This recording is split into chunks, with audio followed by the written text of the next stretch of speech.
Lately, I've been a little bit frustrated with the progress I've been making on my ceramic bowls. I've been trying to throw ceramic bowls on a wooden bat, and I've really struggled to centre and cone the clay. I started to lose a little bit of confidence because every time I threw something on a bat, it would end up flying off because I was gripping the clay too tight. So I decided to go back to basics and just start creating ceramic cylinders straight on top of the wheel.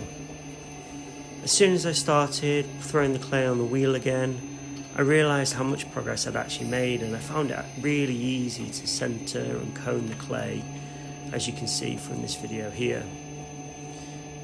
So it made me realise that it's just the bat is the challenge that I was facing, and I need to kind of go back to that and figure out the best way to stick the bat to the wheel so that it doesn't slide off.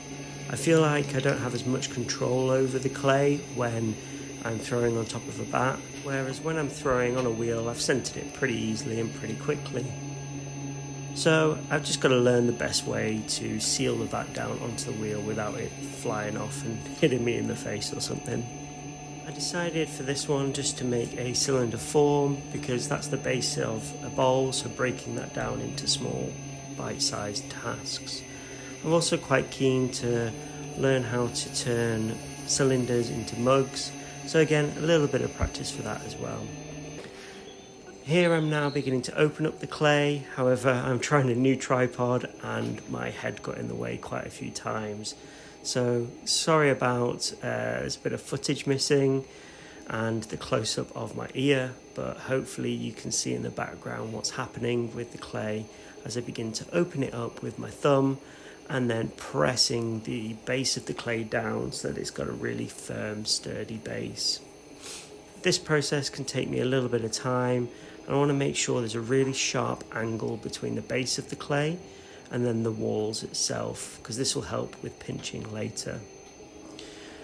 What I'm doing there is just bracing the clay slightly, pulling it in, and this stops the opening of the clay splaying out over time. Now I'm going to begin pinching the clay, so making sure that those walls are wet so that my fingers don't cause additional friction, and then I slowly start pinching the clay up. Usually for the bowl, once you've got the desired height, you'd pinch it up and then slowly start pinching it out. But for this, I'm just going straight up as high as I think I need to go. I am going to leave the walls relatively thick because I'm also wanting to learn how to trim and finish up the clay at the end with a burnished kidney. In my previous pieces that I've made, I made the walls too thin so that when I came to trimming later, the base fell in or the walls became warped and a bit flimsy. So I'm going to leave this extra thick, and that'll give me a bit of lee room later when I'm practicing trimming up the sides. When I'm pinching the clay up, I'm bracing my thumb and my index finger together, and that allows me to hold my hands steady so that they're not moved too much by the clay as it wobbles. So you can see how above my fingers the clay is wobbling slightly, but under my fingers, where my fingers have pushed the clay up, it's relatively straight. So I'll continue to do this till I've got the clay to the right height. My index finger on the outside of the form is slightly lower than my index finger on the inside of the form, and this pushes the clay in from the outside and then out from the inside, and that allows me to pull the clay up and higher and higher. So I'm getting roughly close to now my final height. My next thing I'm going to start thinking about is how to finish the surface of the clay as well as trim the bottom feet of the clay. I've been practicing this with a metal kidney over the past few days, and this is something I need a little bit more time with to get a bit more confidence on. So in this final pull here, you can see that the opening of the cylinder is starting to push out a little bit. So it's really easy to correct. You just cup your hands and push the lip inwards. And as you can see here, it looks a little bit funny because the walls of the clay are starting to kind of concave inwards. So now what I want to do is pull my hand up again through the clay to make sure those walls are nice and straight.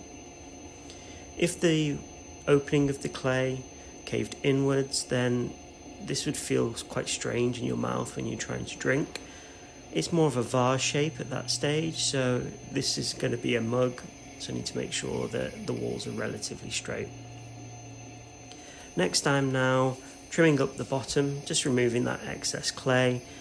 I need to get a new tool here because this wooden stick doesn't really trim the clay off the bottom too well, and I end up with loads of clay spinning around and it gets a little bit messy. So I need to find something that will allow me to trim the clay a bit more easier there. So if you know of anything, please comment below and let me know.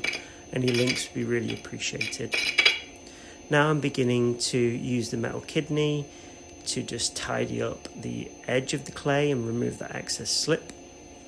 It's what I found really important here at this stage is not to push the kidney onto the clay, but hold the kidney at the desired distance and then slowly coax the clay onto the kidney.